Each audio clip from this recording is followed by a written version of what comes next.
ব্যবসা বাণিজ্যের বিশ্লেষণ নিয়ে ডিবিসি নিউজের নিয়মিত আয়োজন ইসলামী ব্যাংক টালিখাতায় স্বাগত জানাচ্ছি আমি মোস্তফা মাহবুব। চলতি অর্থবছরের ৭ মাসে দেশের প্রধান রপ্তানি পণ্য তৈরি পোশাক খাত থেকে রপ্তানি আয় এসেছে $২,২৯৮ কোটি, যা আগের অর্থবছরের একই সময়ের তুলনায় সামান্য কম। কিন্তু শঙ্কার বিষয় হলো চলতি অর্থবছরের ৭ মাসের মধ্যে গেল ৬ মাসেই রপ্তানি আয়ের প্রবৃদ্ধি ছিল নেতিবাচক। অনেক উদ্যোক্তাই বলছেন আগামী মে মাসের পর তাদের কাছে কাঙ্ক্ষিত হারে ক্রয় আদেশ নেই। ১২ই ফেব্রুয়ারি পর্যন্ত অনির্বাচিত সরকার থাকায় অনিশ্চয়তার কথাই উঠে এসেছে এ আলোচনায়। এখন নির্বাচিত সরকার দায়িত্ব নেওয়ার পর পরিস্থিতি কতটা বদলালো, এসব নিয়েই আজ আমাদের টালিখাতায় আলোচনার বিষয়।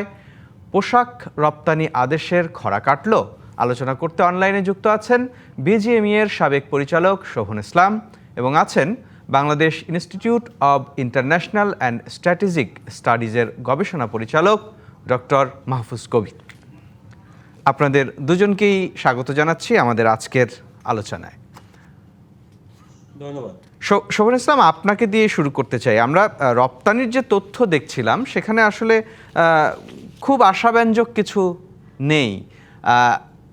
অনেক উদ্যোক্তাই অভিযোগ করছেন বা নানান আলোচনায় বলছেন যে মে মাসের পরে কাঙ্ক্ষিত হারে ক্রয় আদেশ তারা পাচ্ছেন না। এখন আসলে এই মুহূর্তে পরিস্থিতিটি কি, সেটি যদি একটু বলতেন।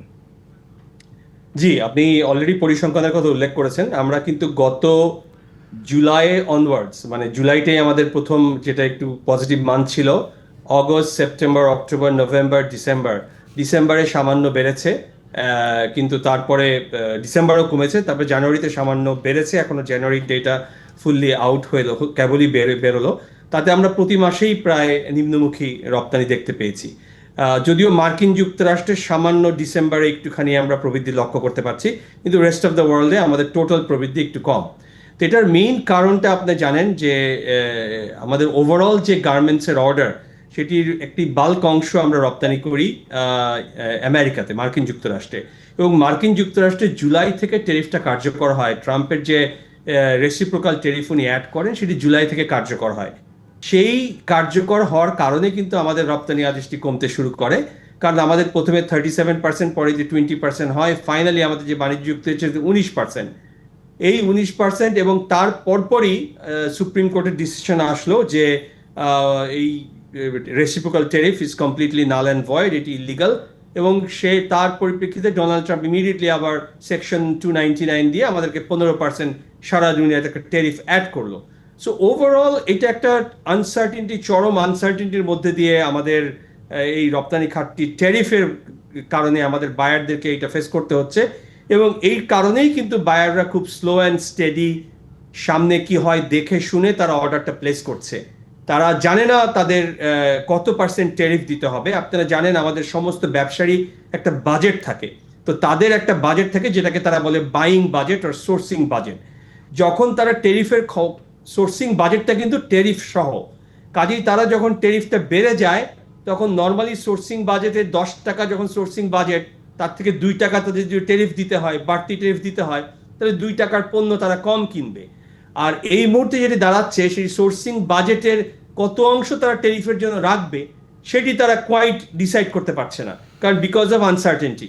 তো সে কারণে তারা খুব স্লো অ্যান্ড স্টেডি যাচ্ছে।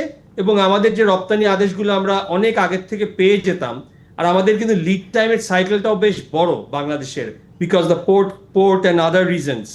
র মেটেরিয়াল আমরা সব আমাদের নিজের দেশ থেকে আসে না। এইসব কারণে আমাদের যে টোটাল আমাদের যে বাইং অর্ডারটা আমরা পাচ্ছি, সেটি আগে যেরকম আমরা অনেক আগের থেকে আমরা প্রজেকশন অনুযায়ী সেলস কন্ট্রাক্ট বা সেলস অর্ডার কিংবা লেটার অফ ক্রেডিট পেয়ে যেতাম, সেটি আমরা পাচ্ছি না। নিশ্চয়ই। এবং এই একই কারণে আসলে আমরা দেখছি যে শুধু তৈরি পোশাক না, অন্য সব পণ্যেই আসলে কিছুটা রপ্তানি কমেছে বা বাধাগ্রস্ত হয়েছে। আপনার কাছে আরও শুনবো, কিন্তু তার আগে আমাদের সঙ্গে মাহফুজ কবির আছেন। মাহফুজ কবির, নিশ্চয়ই শুনতে পাচ্ছেন মানে যে কথাটি শুনছিলাম আমরা, যে মানে মার্কিন শুল্কের যে ধাক্কা, তার একটা ধারাবাহিক প্রভাব আমরা দেখছি। তো এখন তো আবার দেখলাম যে আসলে সেই রেসিপ্রোকাল ডিউটি যেটি ছিল সেটিতে কিছুটা হ্রাস নামলো, যেটি আমরা যদি বলি যে 19% থেকে, যদিও আবার নির্বাহী আদেশে সেটি 15% আরোপ করা হয়েছে, তারপরও তো নিশ্চয়ই খানিকটা কমেছে। এর একটা ইতিবাচক প্রভাব কি সামনের দিনে পড়বে বলে মনে করেন কিনা? বিষয়টা কিন্তু এতটা স্ট্রেট ফরওয়ার্ড নয়। তার কারণ আপনি একটু খেয়াল করলে দেখবেন যে কিছু কিছু দেশের সঙ্গে যে বাণিজ্য চুক্তি হয়েছে মার্কিন যুক্তরাষ্ট্রের, সেই অনুযায়ী চুক্তিতে যে উল্লেখ করা যে আসলে শুল্কের হার, সেই শুল্কের হারটা কিন্তু বহাল থাকবে বলে কিন্তু কথাবার্তা হচ্ছে। কিন্তু যেহেতু এই ওয়ার্ল্ড ওয়াইড যেটা এমএফএন ট্যারিফ সেটা 50% হলো, তার মানে এখানে একটা কিন্তু আনসার্টেনটি আছে। এটা আমাদের মানে অস্বীকার করলে হবে না। আর একই সঙ্গে এটাও সত্য যে আসলে মার্কিন যুক্তরাষ্ট্রের যারা ক্রেতা মানে যারা বায়ার, তারাই কিন্তু আসলে মোট যে ট্যারিফ রয়েছে সেই ট্যারিফের কিন্তু তারা 90%-এর মতো ইতিমধ্যে স্পেন্ড করে ফেলেছেন। এবং আবার এটাও দেখা গেছে, শোনা গেছে যে অতিরিক্ত যে শুল্ক আদায় হলো সেটা আবার কিভাবে ফেরত দেবে। মানে সব মিলিয়ে যে পুরো বায়ার কমিউনিটি তারা কিন্তু বড় একটা চাপের মধ্যে পড়ে গেছে।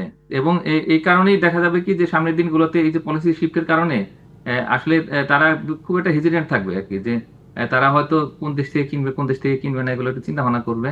এবং সব মিলিয়ে আসলে মার্কিন যুক্তরাষ্ট্রের বাজার এখনই কিন্তু খুবই একটা অনিশ্চিত গন্তব্য। কিন্তু ইউরোপিয়ান ইউনিয়নের কথা যদি আপনি ধরেন, তাহলে সেই ক্ষেত্রে কিন্তু খুব অ্যাগ্রেসিভলি আমাদের যারা প্রতিযোগী রয়েছেন তারা গেছেন ওইখানে, ওই মার্কেটে। এবং সেখানে আমরা দেখতে পাচ্ছি যে এই ভারতের সঙ্গে যে মাদার অফ অল ডিলস, তো সেটা হয়ে গেল আর কি, যে তাদের সঙ্গে একটা মুক্ত বাণিজ্য চুক্তি হয়ে গেছে। তো সেটার কিছু অংশ ইতিমধ্যে কার্যকর হয়েছে, মানে 30% মতো পণ্য, যার মধ্যে আমাদের গার্মেন্টস পণ্য যেটা প্রতিযোগিতা করে বিশ্ববাজারে, তো সেটাও আছে। তো এই সব মিলিয়ে আসলে এখন আমাদের যারা হচ্ছে যে প্রতিযোগী, তারা কিন্তু ইন্টেন্সিভলি তারা ঢুকছে বিভিন্ন জায়গাতে। নিশ্চয়ই। ওইটার একটা প্রভাব আছে, মানে মার্কিন যুক্তরাষ্ট্রের যেরকম একটা পলিসি আনসার্টেনটি, আর অন্যদিকে অন্যান্য যে বাজার আছে সেই বাজারে কিন্তু আমাদের যারা প্রতিযোগী তাদের একটা অ্যাগ্রেসিভ পলিসির কারণে কিন্তু আমরা মার খাচ্ছি। তো এই জায়গাতে প্রতিযোগিতাটি বেড়ে গেছে। নিশ্চয়ই আপনার কাছেও আরো শুনবো। শোভন ইসলাম, আপনার কাছে আবার একটু আসতে চাই। আমরা দেখলাম যে বিদায়ী সরকার একেবারে শেষ মুহূর্তে বাণিজ্য চুক্তি করলেন, যেটি অর্থনৈতিক যে চুক্তি হলো জাপানের সাথে। এই চুক্তির ফলে আসলে জাপানের বাজারে বাংলাদেশের তৈরি পোশাকের রপ্তানি বাড়ার কোনো সুযোগ আছে কিনা, বা দেখছেন কিনা, বা সহসাই তার কোনো সুফল পাওয়া যাবে কিনা? অবশ্যই। প্রথমত আমরা কিন্তু জাপানের মার্কেটটা আমাদের জন্য একটা গ্রোয়িং মার্কেট ছিল।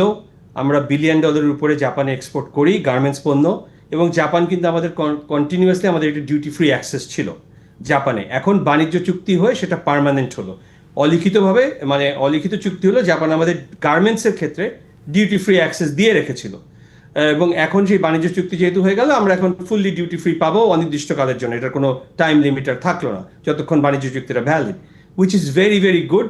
কারণ আমাদের জাপানে একটা বিশাল মার্কেট, আমরা মনে করি এখানে আমরা $1 বিলিয়ন উপরে আমরা এক্সপোর্ট করি, আর জাস্ট অ্যাবাউট $1.2 বিলিয়ন। আমাদের মনে হয় জাপানের বাজারে আমরা ইজিলি আমাদের পণ্যটি $2 বিলিয়ন ছাড়াতে পারবো। সো এইটা, এবং জাপানের বাজার আমাদের জন্য খুবই একটা মানে good market for us Japan. This is a very good news that free trade agreement যেটা আমরা করেছি জাপানের সাথে, বা ট্রেড এগ্রিমেন্ট।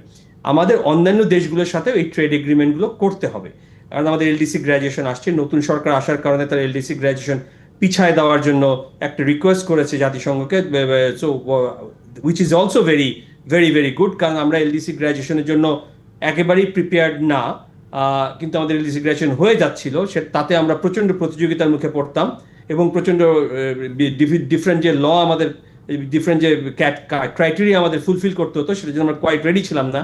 হয়তো সেখানে একটা শুল্কের চাপ আসতে পারতো, কিন্তু অ্যাটলিস্ট যদি এলডিসি গ্র্যাজুয়েশনটা পিছিয়ে যায় সরকারের অনুরোধ অনুযায়ী, তাহলে সেখানে আমরা সুফল পাবো। কিন্তু আমার কলিগ যিনি বলছিলেন যে ইউরোপিয়ান মার্কেটে কিন্তু আমরা এখন চ্যালেঞ্জের সম্মুখীন। আমরা কিন্তু ইউরোপিয়ান মার্কেটে টোটালি ডিউটি ফ্রি অ্যাক্সেস পেয়ে এসেছিলাম, একদম total unconditional duty free access এতদিন যাবৎ পেয়ে এসেছিলাম, both European union and great Britain, আমাদের জন্য বড় দুইটা মার্কেট।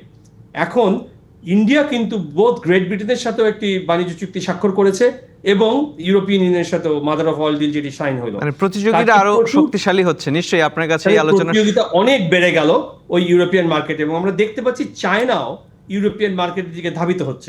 এই চ্যালেঞ্জগুলোর কথাই আপনার কাছে আরো শুনবো। শোভন ইসলাম, একটু থাকবেন আমাদের সাথে, আমরা একটা বিরতি নিতে চাই। বিরতির পর এসে আরো বিস্তারিত শুনবো। দর্শক, আপনারা দেখছেন ডিবিসি নিউজের নিয়মিত আয়োজন ইসলামী ব্যাংক টালি খাতায়। পর্যায়ে নিচ্ছে একটি বিরতি, সঙ্গেই থাকুন। বিরতির পর আবারও স্বাগত ইসলামী ব্যাংক টালি খাতায়। আজকের বিষয় পোশাক রপ্তানি আদেশের খরা কাটলো এই বিষয় নিয়ে কথা বলছিলাম। শোভন ইসলাম, আপনি বলছিলেন আসলে প্রতিযোগী দেশগুলো চাপের কথা বলছিলেন, একই সাথে নতুন সরকারের কথাও আপনি সামান্য বলেছেন।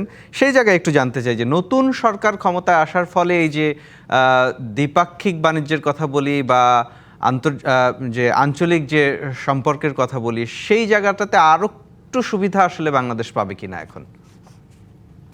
আমি বিশ্বাস করি পাবে, কারণ আমি এটা একেবারে জেনে বলছি যে আমাদের যে প্রত্যেকটি কান্ট্রির সাথে যে বড় বড় গ্লোবাল কর্পোরেশনগুলোর সাথে আমরা ব্যবসা করি, তাদের একটি রিস্ক ইন্ডেক্স থাকে এবং সেই রিস্ক ইন্ডেক্সই তাদের বড় বড় কোম্পানিগুলো তারা অটোমেটিক্যালি ডিটারমাইন করে। এই রিস্ক ইন্ডেক্সে বাংলাদেশের রিস্ক ইন্ডেক্সে যে পয়েন্ট, সেটা অলমোস্ট 9 থেকে 10 পয়েন্ট কমে গিয়েছিল। বা আমেরিকার সমস্ত বড় বড় বায়ারদের রিস্ক ইন্ডেক্স বাংলাদেশের জন্য রিস্ক ফ্যাক্টরটা হাই হয়ে গিয়েছিল, মানে আমাদের স্কোর কমে গিয়েছিল।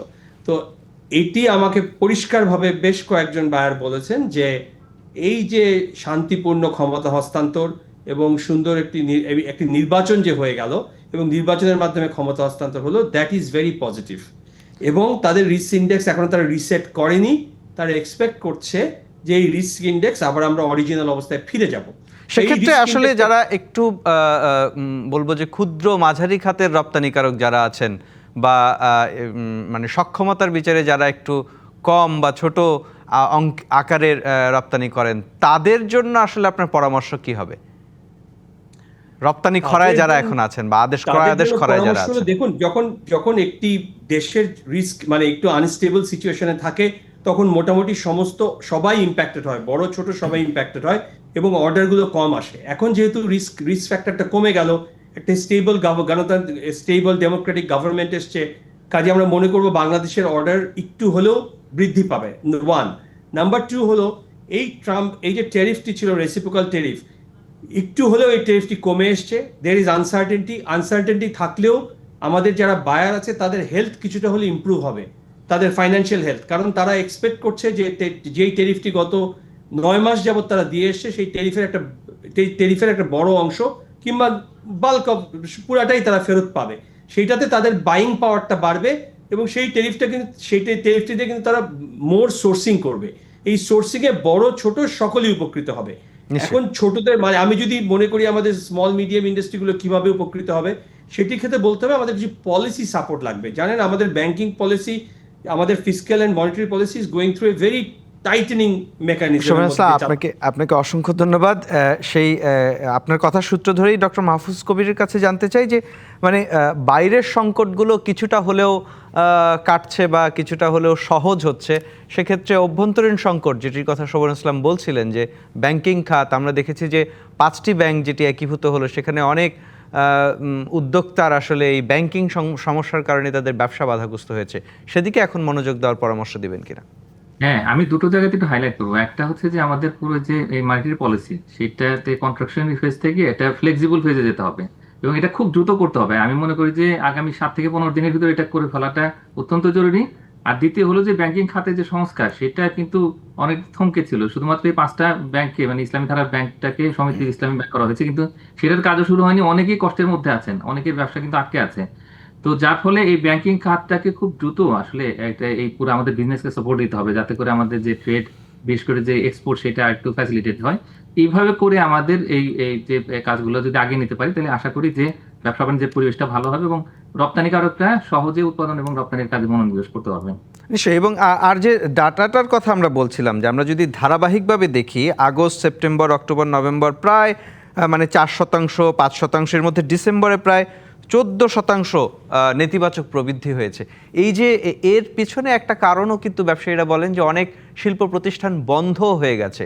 এই শিল্প প্রতিষ্ঠানগুলোকে আবারও চালু করার যে উদ্যোগ, সেটি নেওয়া উচিত বলে কি আপনি মনে করেন কিনা?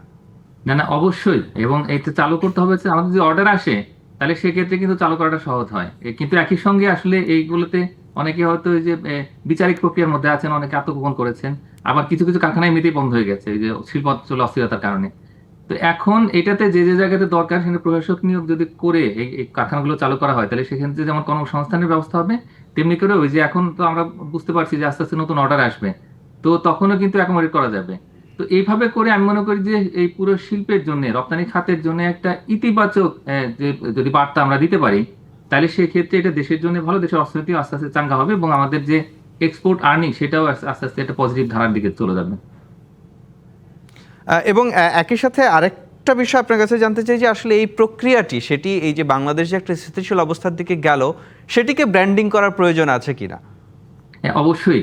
এবং এইটার কাজ কিন্তু আমাদের যে ফরেন মিশনগুলো আছে, তো মিশনের যে আপনার কমার্শিয়াল উইং যেখানে আছে তারা করবে, এবং একই সঙ্গে প্রত্যেকটা মিশনের এখন বড় দায়িত্ব হলো যে সেই দেশের সরকারের সঙ্গে এবং একই সঙ্গে যে প্রাইভেট সেক্টর তাদের সঙ্গে আসলে কমিউনিকেট করা, এবং এই যে বার্তাটা পৌঁছে দেওয়া যে বাংলাদেশে এখন বিনিয়োগের জায়গা, বাংলাদেশ থেকে এখন সোর্সিং করা যায়, সেটি তাদেরকে জানাতে এই হবে। কাজগুলো করতে হবে। নিশ্চয়ই, আপনাকে অসংখ্য ধন্যবাদ শোভন ইসলাম। আপনার কাছে ছোট্ট করে একটু জানতে চাই, মানে বিজিএমইএ এর এখন আসলে এই মুহূর্তে বড় কোনো ধরনের ক্যাম্পেইনে যাওয়া উচিত কিনা, আপনার পরামর্শ কি? অবশ্যই বিজিএমই ক্যাম্পেইন করবে, এবং আমাদের যারা উদ্যোক্তা আছি আমরা কিন্তু কন্টিনিউয়াসলি ক্যাম্পেইন করি আমাদের মার্কেটটাকে পজিটিভ একটা ভাইব দেওয়ার জন্য। আমরা কন্টিনিউয়াসলি মার্কেটিং কিন্তু করি, এবং আমাদের পৃথিবীর সমস্ত বায়ার, বড় বড় বায়াররাই আমাদের এখানে কাজ করে, তারা বাংলাদেশ সম্পর্কে খোঁজ খবর রাখে, এবং আমরা এটাকে আরো ব্র্যান্ডিং বাড়ানোর চেষ্টা করব। কিন্তু আমাদের যেটি কিছু অপারগতার কথা, আমরা ব্যাংকিং সেক্টরের কথা বললাম, মনিটারি ফিসক্যাল পলিসি টাইটেনিং থেকে একটু লিবারালাইজেশন করতে হবে যাতে করে আমরা এটা গ্রো করতে পারি। বায়ার এবং ধরেন অনেক ফ্যাক্টরি মূলধনের অভাবে এখন বন্ধ হয়ে যাচ্ছে, তো এগুলোকে যদি একটুখানি এই কন্ট্রাকশনের জায়গায় একটু যদি মানে এক্সপ্লোটারি করা যায়, তাহলে এটির আমাদের মূলধনের ঘাটতিটা কমে আসবে। তারপরে আরেকটি ব্যাপার হলো গ্যাস এবং বিদ্যুৎ। আমাদের গ্যাস এবং বিদ্যুৎ একটি বড় ক্রাইটেরিয়া আমাদের উৎপাদনের ক্ষেত্রে। সেইটাকার প্রবলেমটাকেও যদি একটুখানি অ্যাড্রেস করা যায়, সলভ করা যায়, একটু বেটার করা নিশ্চয়ই, যায়, মানে পুরো বিষয়টাকে আসলে সামগ্রিকভাবে better দেখতে করা হবে। যায়। শোভন ইসলাম এবং মাহফুজ কবির, আপনাদের দুজনকে অসংখ্য ধন্যবাদ আমাদেরকে সময় দিয়েছেন। দর্শক, আজকের মতো বিদায় নিচ্ছি। ব্যবসা বাণিজ্যের নিয়মিত আয়োজন ইসলামী ব্যাংক টালিখাতা থেকে। ডিবিসি নিউজের সঙ্গেই থাকুন।